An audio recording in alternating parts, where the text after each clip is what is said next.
Hello friends, आज की इस वीडियो में हम बात करेंगे एसी में जो आग लगती है वो किस रीज़न से लग सकती है और क्या सावधानियां रखें तो एसी में आज जो है हमारी आग नहीं लगेगी। अगर जो बाय द वे किसी रीज़न से एसी में आग लग भी जाती है तो उसको बुझाते समय क्या क्या सावधानियां रखनी चाहिए। तो सबसे पहले हम आते हैं कि एसी में आग किन रीज़नों से लग सकती है। तो एसी में आग शॉर्ट सर्किट की वजह से लगती है, जो कि फर्स्ट रीज़न है। अगर जो कोई कनेक्शन लूज़ है या कोई वायर आपस में जो कनेक्ट किया हुआ है बीच में, अगर जो जॉइंट है वो गर्म होके वहाँ पे शॉर्ट सर्किट हो सकती है, जिसके कारण लग सकती है आग। तो जहाँ तक हो सके एक सिंगल वायर डालें, इनडोर टू आउटडोर, या बीच में कोई हम दे रहे हैं कनेक्शन कैपेसिटर से लेकर के कंप्रेसर को या ऐसे जो भी हैं, तो सब सिंगल वायर में हो और जो उनके थिम्बल हो वो टाइट हो, लूज़ ना हो।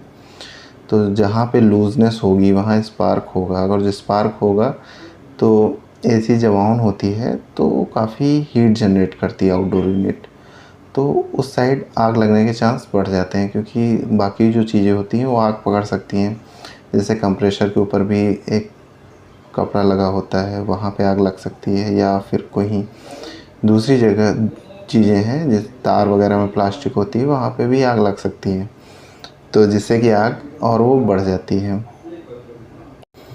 और इसी के साथ हम एक चीज़ और डिस्कस कर लेते हैं कि जो हम तार डालते हैं वो प्रॉपर लोड बियर कर सकता है कि नहीं। जिस लोड के लिए एसी है, जैसे 1.5 टन का एसी है, तो उसके लिए जो आप वायर डाल रहे हैं वो लोड ले लेगा कि नहीं ले लेगा। अगर जो उससे कम कैपेसिटी का अगर जो आप वायर डाल रहे हैं तो धीरे धीरे वो काला पड़ेगा, या काला नहीं पड़ेगा तो हीट हो जाएगा, और वो अगर जो थोड़ा भी स्पार्क करेगा तो वहाँ पे जो प्लास्टिक है वो जला देगा। आग लग सकती है उस रीज़न में भी, या आपस में चिपक जाएंगे वो तार और वहाँ पे भी शॉर्ट सर्किट होगी और वहाँ पे आग लग सकती है। और रीज़न होते हैं जैसे कि कभी कभी जो अब एसी जो आ रहे हैं वो फ्लेमेबल के होते हैं, फ्लेमेबल गैस होती है उनमें, वो आग पकड़ लेती हैं। अगर जो हमारा जो एसी है बहुत ज़्यादा लोड ले रहा है, आउटडोर यूनिट में बहुत ज़्यादा प्रेशर है, लगातार कमरा ठंडा नहीं हो रहा, उस कंडीशन में, या प्रॉपर सर्विस नहीं करवाई होती है, या जो एसी लगा है वो हमारे जहाँ 1.5 टन लगना चाहिए वहाँ पे हमने 1 टन लगाया हुआ है, 2 या उससे ऊपर की हमें चाहिए होती है कैपेसिटी के एसी लगाना चाहिए, वहाँ पे 1.5 टन या उससे कम लगाया हुआ है, तो वहाँ पे वो ओवरलोड लेगा। ओवरलोड में कंडेंसर ओवर हीटअप होगा, वहाँ पर वो जो हमारा आउटडोर के पाइप हैं वहाँ पे लीकेज हो सकती है, क्योंकि पाइप गर्म हो जाएगा, जिसकी वजह से वहाँ पे वो कमज़ोर हो जाएगा और हाई प्रेशर के कारण वो फट सकते हैं। फ्लेमेबल गैस होती है, हीट जनरेट होती है वहाँ पे, और उस कंडीशन में अगर जो हल्की सी भी स्पार्कनेस हुई या पाइप फटने के वजह से स्पार्कनेस हुई तो उस कंडीशन में भी, या अचानक से गैस निकलेगी तो उस कंडीशन में भी, अगर जो एसी की जो गैस होती है वो फ्लेमेबल होती है, आप ये समझ लीजिए जैसे एलपीजी जलती है हमारी वैसे गैस जलेगी, तो उस कंडीशन में काफ़ी तेज़ आग पकड़ेगी। एसी में आग लगने से बचाने के लिए एसी को प्रॉपर मेंटेन रखना चाहिए। प्रॉपर साल में कम से कम एक सर्विस लेनी चाहिए एसी ऑन करने से पहले। उस समय बाकी चीज़ें भी आप चेक करवा लें, आपका प्लग टॉप और बाकी जो वायर हैं वो टाइट करवा लें, इससे काफ़ी सेफ्टी हो जाती है एसी की। अगर जो आपको लग रहा है एसी प्रॉपर कूल नहीं कर रहा है या कूलिंग उसकी पहले से कम हो गई, उस कंडीशन में आप उसके फ़िल्टर साफ़ समय पे, फ़िल्टर तो साफ़ ही करना है, 15 दिन पे या महीने भर में एक बार तो एटलीस्ट कर ही देने। तो एक दिन आप रख लीजिए, जैसे संडे को आप फ्री होते हैं तो आप संडे फ़िल्टर साफ़ कर सकते हैं। तो ये हो गया कि आप अपनी एसी मेंटेन रख रहे हैं, फिर भी आपको लगता है कि कूलिंग कम है, तो उस कंडीशन में हो सकता है आपका आउटडोर ओवरलोड ले रहा हो, कुछ दिक्कत हो एसी में, तो आप किसी एक्सपर्ट को बुला के उसको दिखवा लीजिए। अगर जो आप ये लोकल से काम करवा रहे हैं तो आप ये चीज़ ध्यान रखें वो प्रॉपर काम कर रहा है। अगर जो नहीं कर रहा है तो आप किसी एक्सपर्ट से ही करवाएं। गैस के ओवरचार्ज होने के कारण भी एसी में आग लग सकती है, क्योंकि जब गैस ओवरचार्ज होती है तो जितनी गैस चार्ज होती है उसी हिसाब से हमारी एसी पर लोड बढ़ता जाता है। जब एसी पे लोड बढ़ेगा तो इट मीन्स कि उसके कंप्रेसर में ओवर प्रेशर हो रहा है, तो उसका कंडेंसर भी ओवर प्रेशर में होगा और वो वहाँ पे पाइप लीक कर सकता है या पाइप फट सकता है।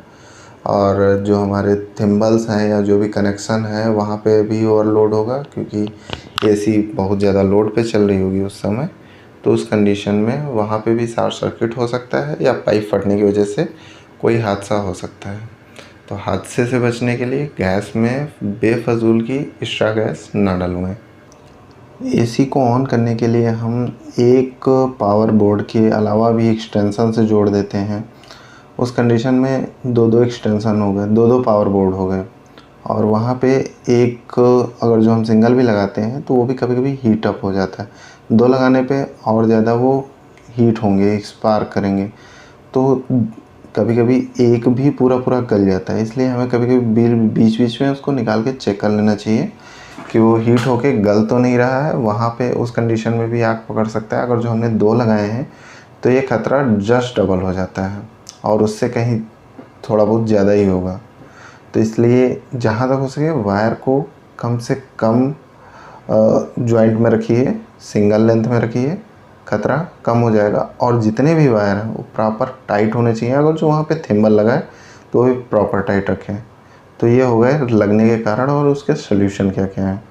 अब मैं आपको एक एसी दिखाऊंगा जहाँ पे मैंने काम किया है और वहाँ पे पूरी एसी का आउटडोर जो है उसमें शॉर्ट सर्किट हुई है, जिसके कारण आउटडोर जल गया है। आउटडोर का जो इलेक्ट्रिकल पार्ट है पूरा जल के ख़त्म हो गया है। ये जो एसी का है ये कैपेसिटर लगाने की जगह होती है जो कंप्रेसर को ऑन करने के लिए होता है। ये तो पूरा जब आग लगी है तो ये ब्लास्ट हो गया है और ये पूरा ही गल के ख़त्म हो गया है।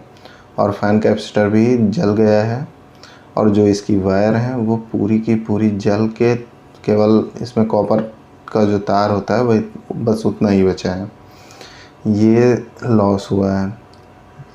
ये मनाइए शुक्र रही जो कि हमारा गैस नहीं लीक हुई या कंप्रेसर नहीं फटा, क्योंकि उस समय रनिंग कंडीशन में थी एसी, तो हादसा होने से बच गया।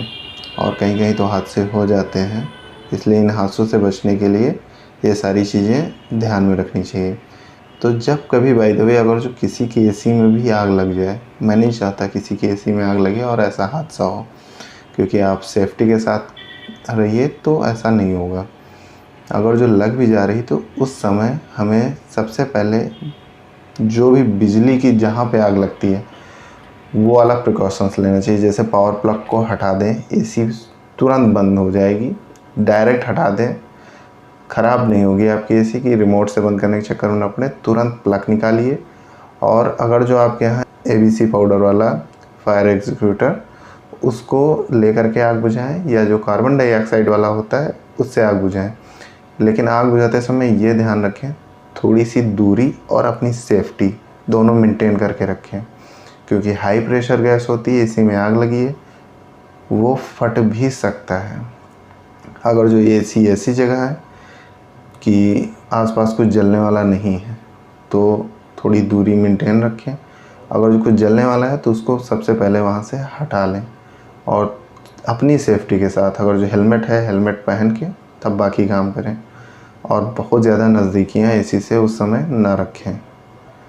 अगर जो पहले ही ब्लास्ट हो चुका है तब थोड़ा पास जा कर के उसे बुझाने की कोशिश करें। यही है कि पानी से भी बुझा सकते हैं अगर जो आपने पावर प्लग निकाल रखा है तो। अगर जो किसी भी तरह की सप्लाई है आसपास तो पानी से ना बुझाएं, क्योंकि हो सकता है कोई तार आसपास से गया हो और वो जल के उसी के पास हो, तो उस कंडीशन में आपको शॉक लग सकता है। तो ये थी हमारी सावधानियाँ कि एसी में आग न लगे। सबसे पहले तो हमें एसी में आग लगने ही नहीं देनी है। बाय द वे लग रही है तो अपनी सेफ्टी के साथ ही एसी में लगी आग को बुझाएं, क्योंकि उस समय भी खतरा होता है। वीडियो को यहाँ तक देखने के लिए धन्यवाद। वीडियो अच्छी लगी हो तो लाइक करें, शेयर करें और हमारे चैनल को सब्सक्राइब करें। Thank you.